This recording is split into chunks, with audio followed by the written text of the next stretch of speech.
Bonjour, bienvenue dans cette nouvelle masterclass de Kibet. Donc, j'ai la chance d'être avec Frédéric Despont ici, cofondateur d'eCube. Donc, on va aborder un thème aujourd'hui qui est les OKR.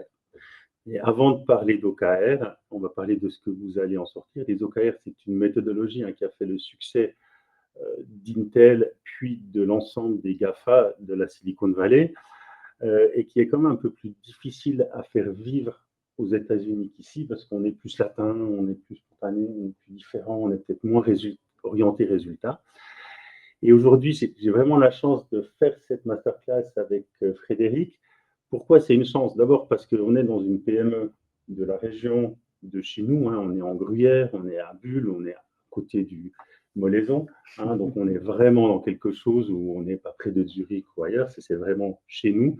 On est dans une PME suisse helvétique digitale passionnante.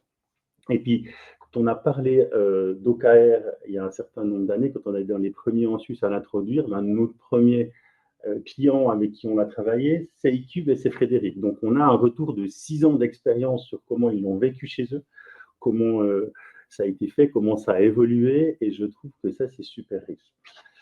On va aussi vous partager notre propre expérience. Donc, nous, ça fait 15 ans qu'on accompagne des sociétés dans leur développement. On a une passion, c'est faire que tout aille plus vite, plus facilement, avec plus d'engagement des équipes. C'est toujours ce qu'on recherche. Je crois qu'on a, nous, une phrase qu'on aime bien dire. Notre objectif à nous, c'est d'avoir des clients qui sont fiers du travail qu'ils font.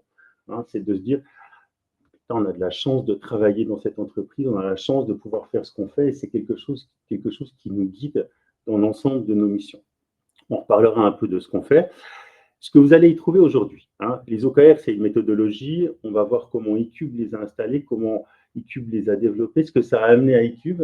Forcément, les expériences positives, sinon vous auriez abandonné depuis longtemps, comme à peu près 78% des entreprises qui s'y lancent. Les expériences un peu plus difficiles qui ont fait que malgré les difficultés, vous avez continué. Et tout ça va vous donner des pistes, va vous guider, va vous permettre de dire est-ce que c'est pour moi ou pas dans notre entreprise, va vous permettre aussi d'estimer comment je peux améliorer si vous êtes dans cette dynamique, et puis simplement peut-être vous donner envie de vous aussi démarrer un chemin qui est comment est-ce qu'on peut être plus orienté sur notre vision, nos ambitions, et être beaucoup plus agile et accéléré sur cette réalisation. On va vous partager aussi nos expériences, parce qu'on a fait une expérience hyper positive ici qu'on a la chance de pouvoir partager, mais c'est surtout le travail qu'ils ont fait eux par la suite. Et puis on a fait un certain nombre d'autres expériences qui n'ont pas forcément eu le succès d'eCube, c'est un peu la magie et le problème des OKR. Et de ça, on a appris et on propose une approche un peu plus radicale, différente, de les aborder pour que ça marche. Frédéric, je vais te laisser te présenter eCube et nous dire ce que vous faites de beau dans cette belle région. Bonjour tout le monde. Merci à toi Gilles de m'avoir proposé ce petit moment ensemble. Ça me permet à moi aussi de prendre le rétroviseur et puis de regarder tout ce parcours qu'on a fait en utilisant cette méthodologie ou ce framework.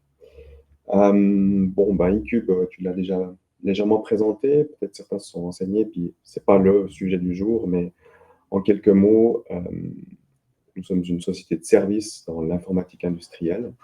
Donc, nos principaux clients sont des gens dans le secteur secondaire qui font de la production, qui ont de la matière qui rentre chez eux et puis quelque chose d'autre qui sort de leur usine. Et nos services se distinguent sous deux formes principales. D'une part, et c'est aussi la genèse d'eCube, c'est l'automation, donc c'est la programmation de machines, c'est la programmation de process, c'est vraiment en connexion avec les machines. Et on a des gens pour ça qui sont des ingénieurs logiciels, d'autres qui sont des automaticiens et des monteurs de tableaux, pour résumer.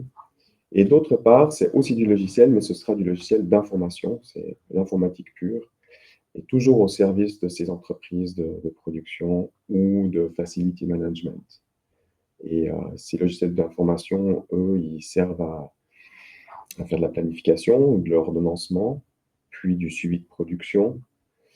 Et de la gestion de maintenance, aussi bien la maintenance planifiée ou la maintenance prédictive, ou encore évidemment la maintenance réactive lorsqu'une panne arrive, un cas surgit, et tout ça s'insère également dans ce même flux d'informations. Ouais, je crois que vous aviez eu, ça fait un petit moment, hein, ça doit faire 4-5 ans qu'on ne s'est plus revu avec Frédéric, donc c'est un vrai bonheur de voir et de découvrir leurs nouveaux locaux. Et on voit une entreprise qui a vraiment évolué, qui a bien grandi. Hein. C'était un peu scotché entre l'entreprise d'Icube que j'ai connue à l'époque et celle que je vois maintenant. C'est juste bluffant. Donc ça me fait beaucoup plaisir pour vous. À l'époque, quand on s'est connus, vous aviez vraiment abordé, vous étiez, je pense, un peu les seuls à aborder l'automation et le digital comme un tout, avec une logique plutôt de plateforme. C'est-à-dire de dire, c'est bien d'automatiser vos machines, mais le rêve quand même, c'est qu'en tant que patron d'une production, vous aviez beaucoup de clients qui sont dans ce qu'on fait de bien en Gruyère, hein, du lait, du fromage, qui voulaient pouvoir suivre à distance, piloter, avoir de la data, et vous étiez très précurseur dans ce domaine-là. Donc moi, c'est quelque chose que je trouvais passionnant à l'époque. Vous avez continué dans cette démarche? C'est toujours des choses qui sont actives chez vous? Oui, complètement. Et puis, à la fois, c'est un vieux sujet, puis à la fois, il est encore terriblement d'actualité pour beaucoup d'entreprises. C'est-à-dire que on se retrouve souvent face à des entreprises qui ont le besoin de cette data, qui trouvent de bons logiciels sur le marché, qui ont de belles machines, qui ont des bons process pour les collaborateurs. Je pense que ce qui fait, entre autres, notre valeur ajoutée, c'est qu'on maîtrise le tout, et quelqu'un qui a un logiciel, on va pouvoir le lui câbler jusqu'au fond de la machine. Et parce que ce que je n'ai pas dit, c'est que si on est une entreprise de service, on est aussi un éditeur logiciel, donc on fournit aussi nos propres solutions. On est parfois intégrateur, parfois on fournit nos propres solutions. Mais quand on vend le logiciel, on ne vend pas que le logiciel, on vend le service d'intégration qui va avec. Et puis ça, je pense que c'est ce qui fait l'agilité, pas de notre entreprise, mais l'agilité du projet, et la mise en œuvre, tout en gardant un objectif projet, une mise en œuvre pragmatique et adaptée aux besoins lorsqu'on est dans le projet, quoi. Parfait, merci. Parle-nous un tout petit peu de toi, ton rôle dans eCube, comment tu es arrivé là, quelle dynamique vous avez, peut-être un peu comment vous vous organisez, ou quelques mots sur une dynamique d'organisation particulière aussi. Alors bon, très court, moi j'ai un background d'ingénieur en informatique, donc il a fallu que j'arrive à enlever ce manteau parfois pour devenir chef d'entreprise. La particularité, c'est que je ne suis pas seul chef d'entreprise, on est vraiment deux co-directeurs, et on se complète bien, on se challenge bien. Et de ça est assez naturellement née une volonté d'avoir une gouvernance partagée, parce que de facto, les deux co-directeurs se partagent la gouvernance, et ça nous a montré le potentiel de partager aussi ça avec nos équipes. Alors, c'est toujours quelque chose auquel il faut être attentif, sur lequel il faut être concentré, parce qu'on a vite des vieilles manies qui peuvent revenir de ne pas bien, comment dire, présenter la vision, clarifier vers où on veut aller, et quels sont nos rôles à nous tous. Donc, cette notion de cadrage par rapport à ce que chacun a comme liberté, le cadre pour permettre aux gens d'être libres, ça, c'est un truc qui est toujours un combat. Mais c'est vrai que ça permet de nous libérer tous, et de faire avancer la boutique à un certain rythme, quoi. Parfait.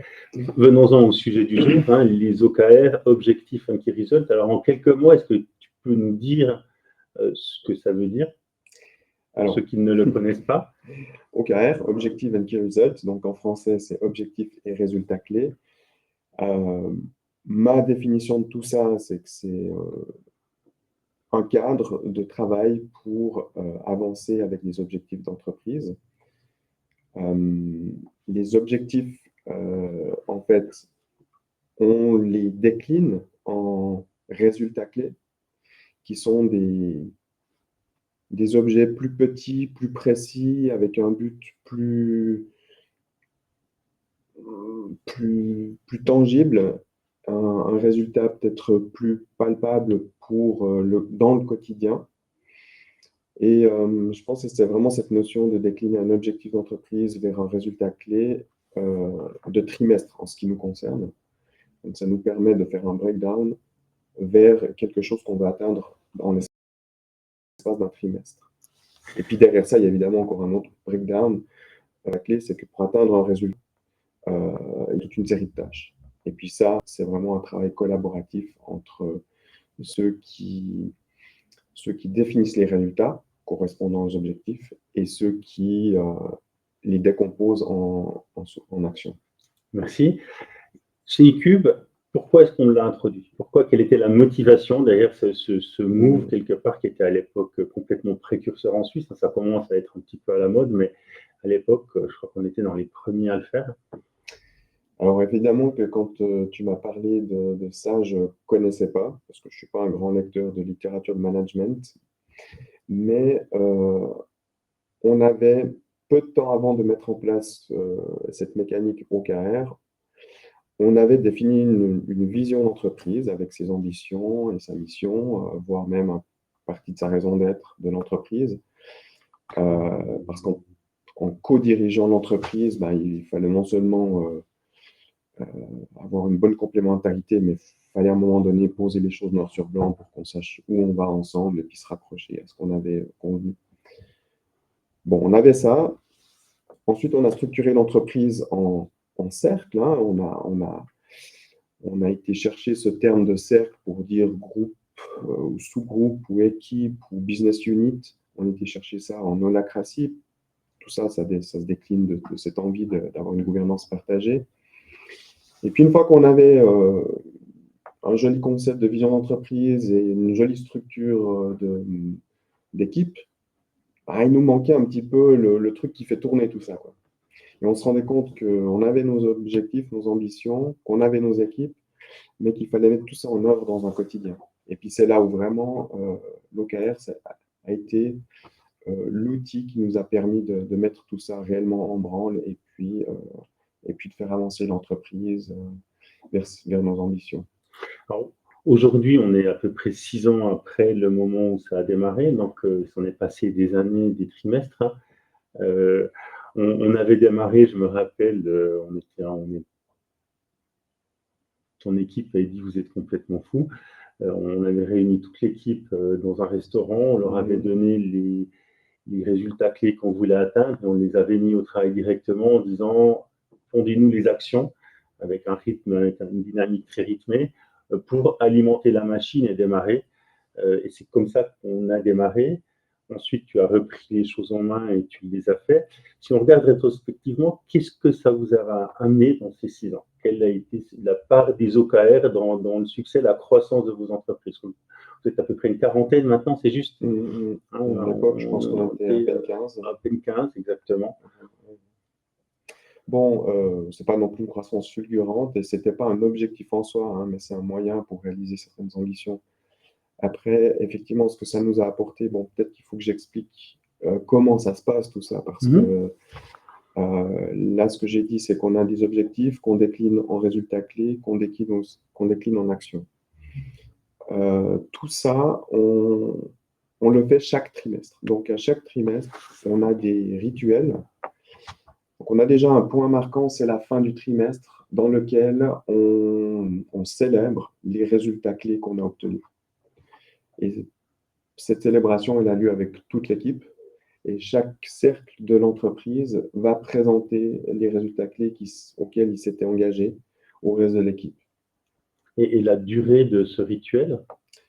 C'est presque une matinée, mais en fait, la présentation des résultats clés, ça dure à peu près 20 minutes. Ça va très, très vite. Okay. On parle des succès, on parle des résultats.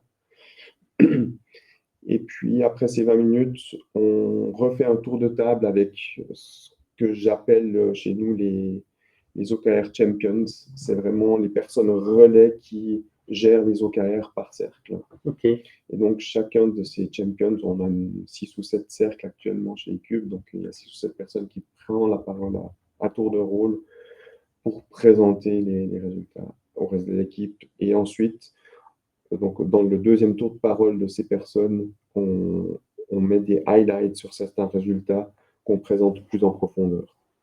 Dans le premier round, on dit juste ça s'est bien passé, ça s'est passé excellemment, ou ce résultat a légèrement échoué, on n'est pas hyper satisfait. Mais c'est pas des mauvaises nouvelles. Parfois, il y a de bonnes raisons à ce qu'un résultat échoue, parce que peut-être qu'il était mal ciblé, mal cadré, ou qu'il a été dépassé par un autre. Il y a plein de bonnes raisons pour. Quoi qu'il en soit, il y a des résultats. C'est ça qui compte.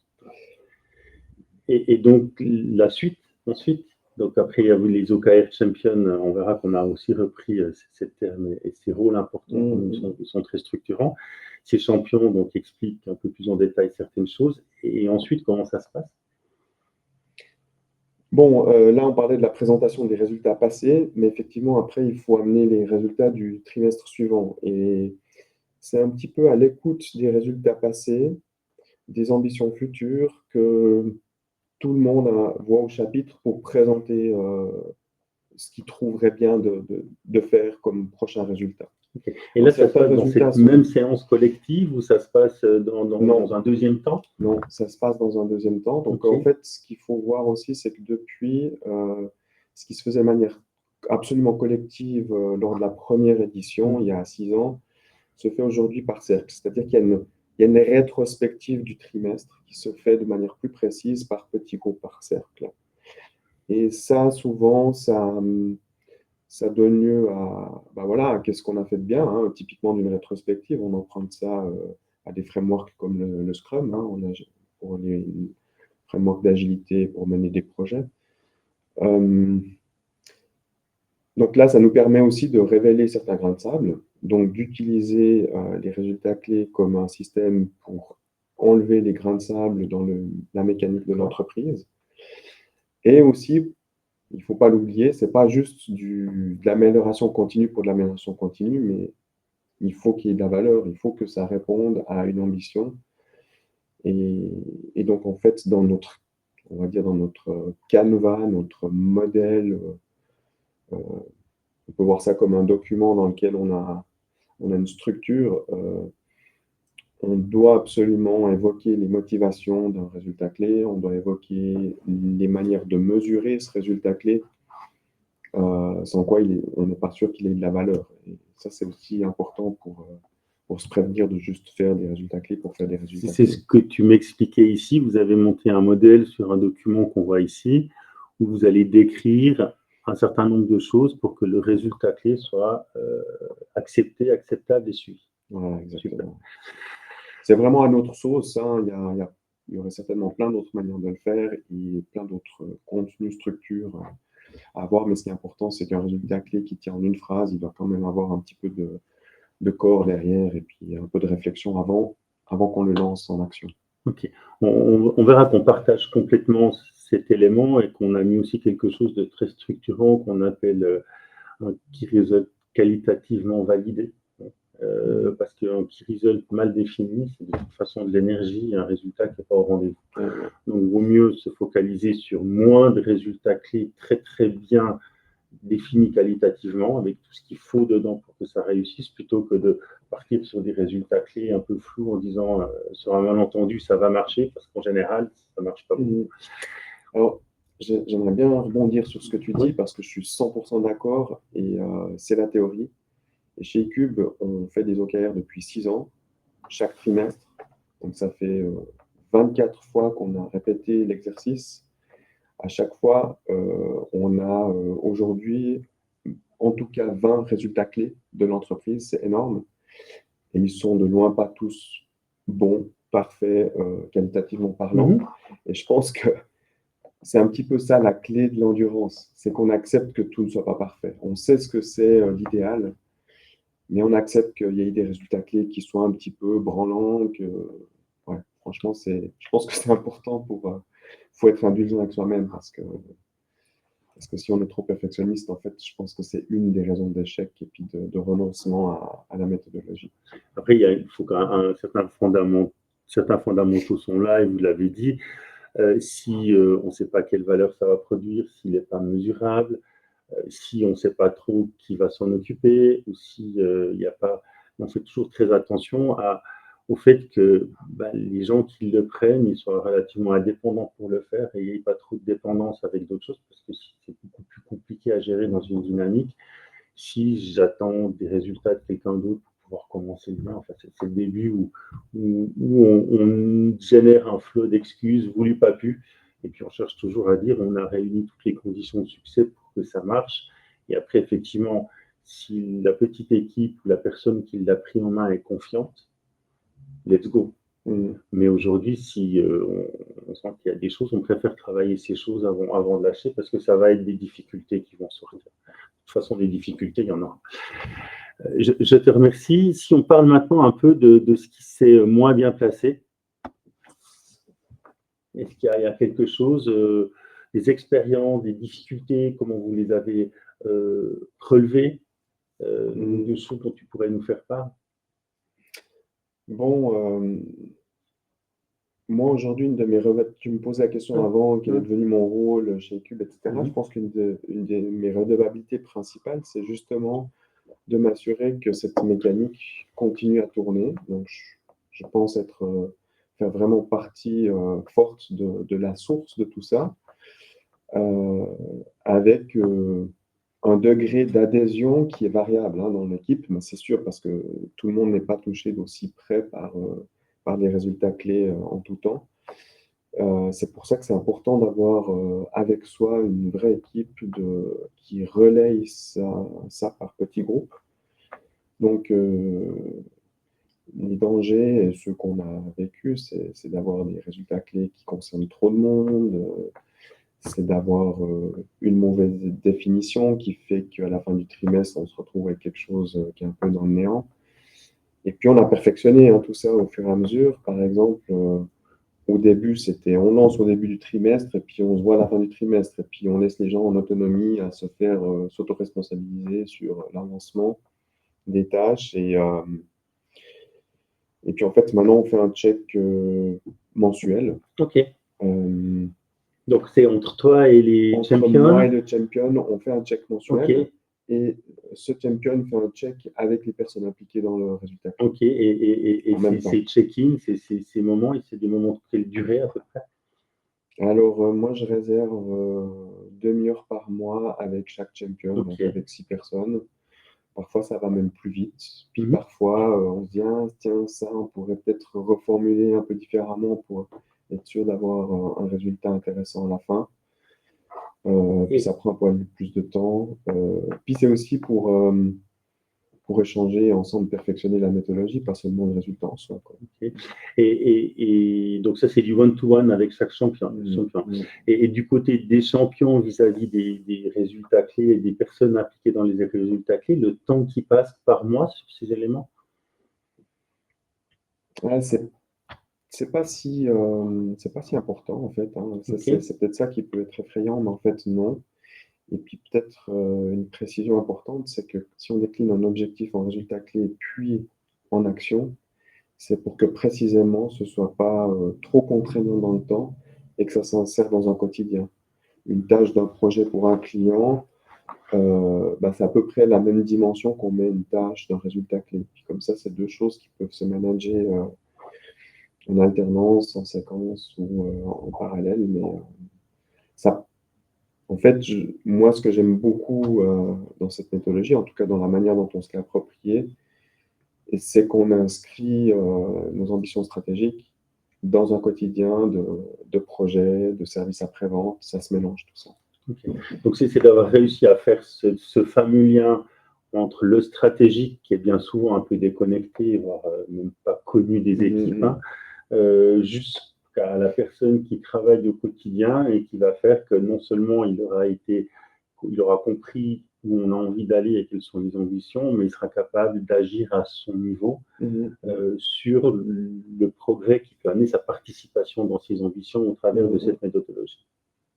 Okay. Ouais, très souvent, ça marche. Et parfois, on a aussi ces situations où tout d'un coup, un collègue ne sait plus trop où on va, pourquoi on va là, etc. Mais ce mécanisme permet justement de recréer le lien. Les rituels aussi, chaque fin de trimestre, on reprend tous de la hauteur. On se dit, tiens, au quotidien, j'ai fait ça, ça, ça. Et puis, est-ce que ça répond vraiment aux ambitions que nous partage le management? Et puis c'est aussi le moment où toute l'équipe peut challenger ça, où chacun peut lever la main et dire attends là. Ce qui est assez confrontant en fait pour la direction, et ce qui est très bien parce que ça nous met à nu face à nos responsabilités de diriger, C'est de peut-être garder le cap. un autre apprentissage fort. Effectivement, on ne peut pas mener une démarche collective comme les OKR, qui se différencie d'une démarche de management by objectif classique par la transparence, l'ouverture et les phénomènes collectifs qu'on met autour de ça, par rapport à un management by objectif où chacun sait ce qu'il a à faire et personne d'autre sait vraiment ce que les autres doivent faire, sans forcément être confronté à vos choix, à l'incompréhension, parfois des choses qui sont floues, des choses qui ont changé, et de devoir répondre et donner des informations, parce que sinon vous risquez plus fortement que d'autres entreprises une déconnexion de vos équipes avec vous entre ça ne marche pas. Donc vous devez être à l'écoute. Oui. Donc les deux apprentissages qu'on retient, c'est ne pas être seul à diriger cette méthode, donc s'appuyer sur des champions qui vont porter la chose au niveau d'équipe ou d'organisation qu'on a définie, c'est être prêt à être confronté. Donc s'ouvrir, c'est aussi se confronter, donc être prêt à être confronté, challengé par les équipes. C'est effectivement, je trouve que vous avez réussi à avoir une démarche très lean, parce que chaque fois qu'on met des OKR, ça commence à prendre beaucoup de temps en séance, c'est un peu les feedbacks qu'on nous fait, beaucoup de temps en séance, beaucoup de temps à discuter, et quelque part pas beaucoup de temps pour travailler sur les OKR, trop de temps à discuter, pas assez de temps à travailler. Donc vous avez réussi une bonne balance avec des check-ins mensuels qui sont légers, et puis une séance où on fait une demi-journée de l'entreprise pour participer et les impliquer dans l'élément stratégique qui est très léger. Merci beaucoup. Est-ce que tu aimerais ajouter quelque chose avant que je confronte un peu à nos propres expériences et puis que je présente un peu la manière dont nous, on propose de les aborder? Encore un dernier conseil, un dernier par rapport à ce que tu dis, j'ai l'impression que ce breakdown vers des tâches, finalement, ça permet d'avoir un rapport fort entre une ambition et ce qui est de toute façon nécessaire à la bonne gestion d'un projet, à la bonne avancée dans un projet. Donc finalement, le faire avancer un résultat clé, c'est faire avancer un projet client très souvent en même temps. Je vais partager un peu notre vision. Je vais essayer d'être assez bref. Ah oui, l'heure avance. Exactement, et c'est passionnant, donc on laisse un peu, si on dépasse un petit peu, ça ne sera pas forcément trop grave, j'espère. Peut-être qu'il faudra aller manger. Alors, forcément que je trouve pas, allez, c'est pas ici, c'est fenêtre, on va faire ça.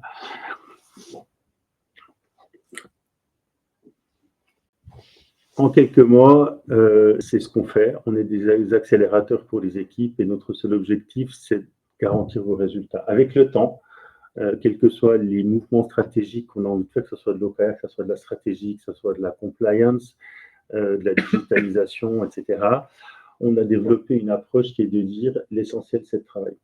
Donc nous, ce qu'on cherche à faire maintenant, c'est avoir une roadmap essentielle en un jour, maximum, et de démarrer jour 2 en travail. On ne veut plus faire ces projets où on discute pendant 3 mois, 6 mois de ce qu'on va faire pour démarrer mollement parce qu'on s'est déjà fatigué dans cette phase. C'est allons à l'essentiel, on pose les choses en un jour, on démarre des jours 2 et on apprend et on fait en faisant par la suite derrière. On va passer là-dessus. Ce qui est très important, c'est quand même ce chiffre. Il y a beaucoup d'échecs sur les OKR. On les a vécus. Je crois que sur les 7 clients qu'on a accompagnés, vous êtes à peu près le seul survivant. Alors brillamment, et on est content. Et c'est sur ces échecs qu'on a construit ce qu'on va voir maintenant. Les échecs qu'on voit, c'est toujours un peu les mêmes. C'est beaucoup de résultats clés mal définis. Donc ça crée tout d'un coup une entropie dans l'entreprise. Les gens, on voulait focaliser, orienter sur l'essentiel et finalement on disperse plus qu'on focalise, les équipes se fatiguent. Donc on fait plus de réunions pour essayer de maîtriser ça, donc c'est moins d'efficacité, moins de performance. Et puis il y a une lassitude. Au bout d'un moment, ça fait le truc en plus des réunions, en plus des rythmes qu'on a déjà dans l'entreprise. Ça devient un peu lourdingue et c'est les principales sources. Alors nous, on a une seule réponse, on dit qu'il faut prioriser, faire l'essentiel. Et c'est quelque part les apprentissages. C'est des choses qu'on vit aussi. Même qu'on le vit encore, c'est toujours et encore des challenges. Des challenges. Donc, on a monté ce qu'on appelle le tiers d'or, c'est-à-dire de dire il faut avoir toujours cette notion où, quand on définit les prochains OKR, on pose un certain nombre de choses parce que c'est dans le choix et dans la diversité qu'on va choisir ce qui est important. Si on limite trop à la création, au final, on a moins de valeur, mais on a moins de choses intéressantes. Par contre, dans l'exécution, on doit être hyper focus. Et nous, on dit, il y a le tiers d'or. Vous vous concentrez sur vos priorités les plus importantes, sur ceux qui ont le plus d'impact. Et par la suite, on descend plus bas. Il y a toujours la mesure des contributions aux objectifs. Il faut qu'on fasse soit utile maintenant. Et on sait qu'aujourd'hui, dans le monde, on vit, les choses vont vite, évoluent vite. Et si on n'est pas focus, si on ne sait pas se repositionner vite, on peut faire des choses qui, vite, pour les équipes, ne servent à plus rien, n'ont plus de sens. D'accord. Le but, c'est d'avoir ce check qualité. Pour nous, c'est un bon key result. Il y a un certain nombre de paramètres et on les a définis. Il faut que les gens se sentent rassurés, qu'ils soient mesurables, qu'on puisse dire à la fin s'il y a du succès, mais pas qu'on ait quelque chose de vaseux où on ne sait pas trop si c'est réussi ou pas. Donc, on va investir, on va former les champions parce qu'on s'appuie aussi sur des champions, sur cette dynamique de vous devez être très rapidement capable de travailler sur des key results de qualité. Parce que c'est cette qualité qui va augmenter la qualité de l'ensemble, qui va diminuer le check-in. Donc, le fait de devoir les suivre, de devoir en rediscuter. Alors, on aura de toute façon des rediscussions, mais quelque part, si on part sur un projet mal défini, à la fin, on a un résultat qui est à peu près peu prédictible. Si on part sur quelque chose de défini, on peut recadrer en chemin, mais on sait pourquoi on recadre et c'est beaucoup plus clair. Et puis, c'est surtout avoir une transparence totale, c'est-à-dire les problèmes doivent remonter, la discussion doit être là, on doit pouvoir intervenir et faire ce qu'on fait quelque part en agilité, c'est-à-dire quelqu'un qui est dans la difficulté, il ne doit pas le rester et il doit pouvoir appeler à l'aide très facilement. Donc, les signaux doivent remonter et on doit pouvoir célébrer très facilement les progrès aussi, parce qu'une période de 3 mois, c'est long. Et il y a des fois des choses qui se passent en action qui sont des succès. Donc, comment est-ce qu'on célèbre et qu'on remarque les succès et qu'on les valide pour pouvoir progresser plus rapidement.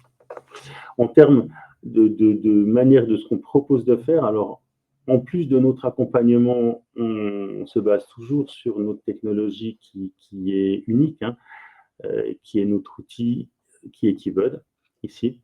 On va la partager sur un modèle OKR sur lequel on démarre avec un modèle complètement préparamétré, où on va partir ici, effectivement, si je referme tout,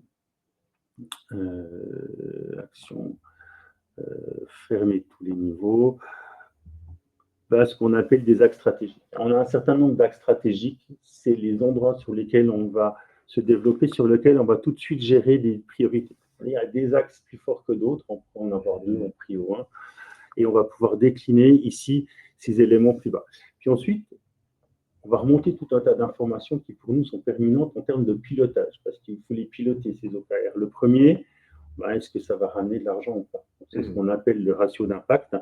Le ratio d'impact, c'est par rapport au temps qu'on investit à l'effort, combien est-ce qu'on pense que ça va nous rapporter sur l'entreprise d'une manière tangible ou intangible, mais avoir quelque chose qui est mesurable, qui permet de dire on est en besoin d'aller chercher de l'efficacité, on va focaliser les endroits où on a un impact ratio important. On a bien travaillé, on peut commencer à travailler sur des démarches plus moyen-long terme, on va pouvoir remettre des priorités sur des choses peut-être avec des impacts ratios à court terme moins importants, mais qui vont nous amener plus loin demain. Le deuxième des éléments qu'on fait remonter, c'est ce qu'on est aligné. Parce que si on fixe une direction et que tout le monde travaille dans l'autre sens, au final, on ne va pas être très aligné. Donc, nous, on permet de mesurer, on continue l'alignement, parce qu'il y a des choses qui se ferment, des choses qui avancent, des nouvelles choses qui peuvent naître. Donc, est-ce qu'on est aligné? Est-ce qu'on délivre? C'est-à-dire, est-ce qu'on a tendance à accélérer notre delivery ou est-ce qu'au final, il commence à se passer plus rien sur des périodicités qu'on a fixées? Ici, on est au mois, mais ça permet de voir quand on fait le check-in mensuel où c'est qu'on a une vélocité qui baisse, donc où c'est qu'il se passe moins de choses et d'être beaucoup plus précis, donc de diminuer les check-in. Puis ensuite, on va exploser ces résultats, ces axes en un axe stratégique multi-annuel. Hein.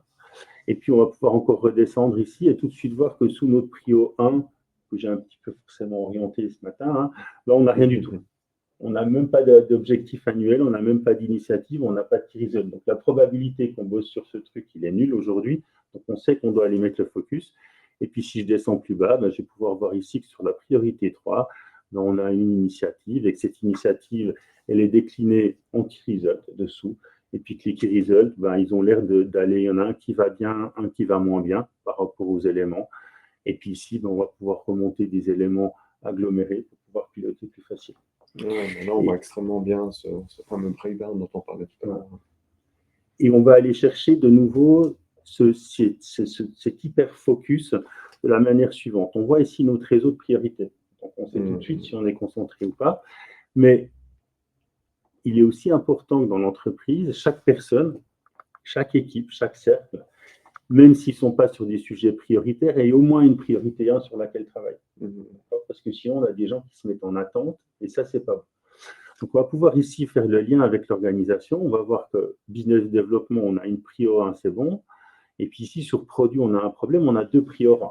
Donc, on n'aime pas avoir 2 prio 1. On va leur dire, on n'en met qu'une ce trimestre, histoire qu'on soit hyper focus et vous allez vous concentrer sur des prio 2. Donc, on peut jouer avec ces prio 2. Ce qui fait que pour les équipes derrière, elles vont avoir simplement des dashboards où elles vont pouvoir aller chercher leur prio 1 d'une manière très facile. D'accord, et on va pouvoir se concentrer sur les key results en prio. Ensuite, on a des outils de pilotage qui permettent très facilement ici d'aller voir où on en est. Donc, c'est-à-dire ici, on a le total du produit par rapport aux investissements qu'on pourrait avoir sur l'ensemble du scope. On a des éléments de suivi, on a la contribution stratégique ici d'une manière visuelle qui permet de voir est-ce qu'on est focalisé sur nos vraies priorités stratégiques ou s'il y a des choses qui se sont passées derrière. Et puis, si on descend, on a des accès directs à nos zones à problème. Donc là, il y a un succès à confirmer qui a été présenté. Donc, on va aller voir ce succès, on va pouvoir célébrer les succès qu'on va directement saisir ici sur le key result. Puis, on voit qu'on a aussi un risque ici. Hein. Donc, on va pouvoir dire, le succès, bravo les gars. Ici, on vous le confirme, on est content. Par contre, ici, il y a un risque qu'il faut qu'on traite parce que vous êtes en danger. Et c'est ce qui nous communique ici. Hein. Ils sont en danger, ils ont un problème, et là, il faut qu'on intervienne. Donc, très facilement, ici, on va pouvoir avoir des points de focus, des points de zoom, ce qui nous permet de diminuer le temps de suivi, de check-in, d'aller directement aux endroits où il faut qu'on célèbre le succès, d'aller voir où il ne se passe pas grand-chose, il faut qu'on booste un peu le truc, et puis aussi à pouvoir aller insister sur les problèmes et régler les problèmes pour qu'on arrive au résultat attendu. Notre méthodologie, on la met toujours de la même manière, c'est-à-dire, aujourd'hui, si on fait une mise en place, on va avoir un résultat en un jour. Donc, quels sont les premiers key results sur lesquels vous allez travailler? Vos premières initiatives et les key results, ça, on le fait en un jour. On doit démarrer à la fin de la journée.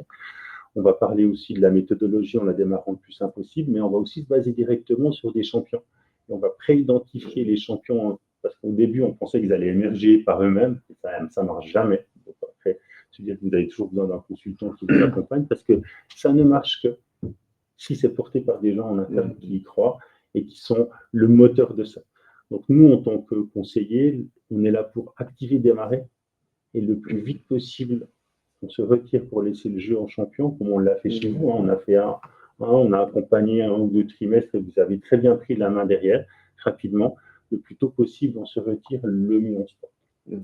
Par contre, on est convaincu aussi par expérience qu'un facteur d'accélération et un facteur d'acceptation très fort, c'est de mettre aussi un outil pour le supporter, parce que votre entreprise est un système, d'accord, et que c'est très difficile de faire vivre une méthodologie si elle n'est pas implantée en termes de système dans l'entreprise.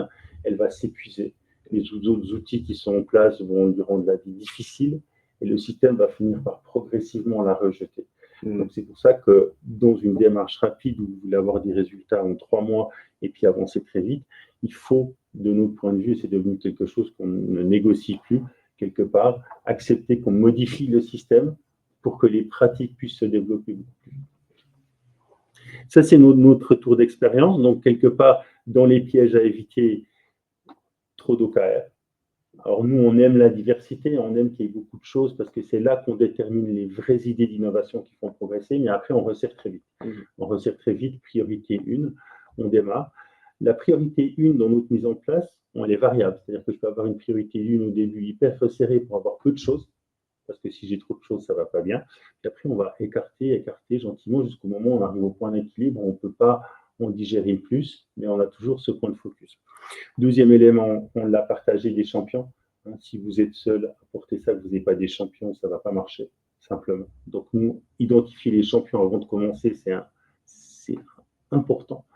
Et les motiver, d'être sûr qu'ils sont avec eux, peut-être les former, de les embarquer. Et puis, nous, on conseille un démarrage très rapide, c'est-à-dire comme on l'a fait chez vous quelque part. On aurait pu faire des séances pendant 3 semaines. On a dit on se fait un atelier d'une après-midi, on a un truc pour démarrer, on démarre et on verra au mois et au trimestre comment ça se passe. Donc ce démarrage rapide, on le fait aussi toujours. On démarre en une journée, jour 2, on travaille. Et puis le dernier des éléments, la qualité. La qualité est fondamentale parce que si vos champions ne drivent pas cette qualité, vos results vont être encore moins captivants, vous allez en avoir trop et vous allez naturellement vous noyer. C'est les échecs que nous, on a connus. Je te laisse le mot de la fin, puis après, on va accueillir les questions via le chat. S'il y a des questions en ligne, on a fait un tout petit peu plus long, mais je pense que le retour d'expérience, la réalité, la profondeur des 6 années d'e-Cube était intéressante. Et je pensais qu'on aurait plus de diversité dans nos apprentissages. Et puis, je vois que on est rejoint et je vous jure, ça fait bien 4 ans, je pense qu'on n'a plus parlé d'OKR ensemble. On s'est parlé sur d'autres choses, mais pas sur ce sujet. Donc je suis très content de voir à quel point on se rejoint. Nous, on aide aussi des PME en Suisse. On n'est pas aux États-Unis, on n'est pas à la Silicon Valley, on n'est pas à Zurich. Où des fois, il y a un peu plus de rigueur. On est en Suisse ici. Et je pense que ces valeurs d'expérience, elles sont bonnes à prendre. Je te laisse le mot de la fin. Oui, alors le mot de la fin, c'est quoi, quelle que soit la méthodologie pour aller tendre vers nos objectifs, moi, l'expérience, j'ai remarqué que non seulement il y a le quoi, donc quel est l'objectif, pourquoi, mais il y a aussi le comment, en fait. Et le comment, c'est aussi là les champions qui ont ce rôle de relais des valeurs de la société pour mettre en œuvre les actions en respectant les valeurs de l'entreprise pour atteindre nos objectifs. C'est assez intéressant. Vous avez placé un axe dont j'ai pris connaissance de valeurs à l'intérieur aussi, où quelque part les OKR doivent aussi défendre vos valeurs et ce qui est important pour vous. Alors pour l'heure, on n'explicite pas ça noir sur blanc, mais je pense que c'est encore de l'ordre du check naturel, intuitif. Alors on a des valeurs très précises, on a des descriptions qui disent ce que ça veut dire, c'est pas juste des mots, mais dans une définition d'OKR, on n'intègre pas. Parfait. Merci. Donc, le chat est ouvert. Donc, je vous laisse poser vos questions. On y répondra volontiers. Donc, de nouveau, il y a un léger décalage entre le moment où on voit vos questions et on y répond. Donc, n'hésitez pas, lancez-vous. En tout cas, moi, j'ai été ravi d'échanger avec toi sur ce domaine. J'ai beaucoup appris. Alors, pour nous, c'est aussi par rapport à nos expériences et au chemin que vous faites, une confrontation. On est quelque part en train de faire des chemins séparés, mais on se rejoint dans certaines choses, donc c'est super important. Ce qui fait que je pense qu'on met le doigt entre toi et nous sur les éléments qui peuvent faire le succès de la démarche dans nos régions, dans nos cultures. One size ne fit jamais all, comme on dit, donc il faut qu'on s'adapte. Et ceux qui me connaissent savent que je suis incapable de ne pas faire attention à l'environnement dans lequel il est. Ces méthodologies, c'est une source d'inspiration, mais ce n'est pas une fin en soi. Voilà. Je ne sais pas s'il y a des questions, des points que vous désirez qu'on creuse, des questions spécifiques à Frédéric. Profitez, son expérience est assez rare. J'ai un petit peu dépassé, il y a peut-être des gens qui nous ont déjà quittés. Oui, et puis sinon, offline, quoi. Voilà. Et sinon, offline, n'hésitez pas à nous contacter. On reste encore quelques secondes pour voir s'il n'y a pas de questions.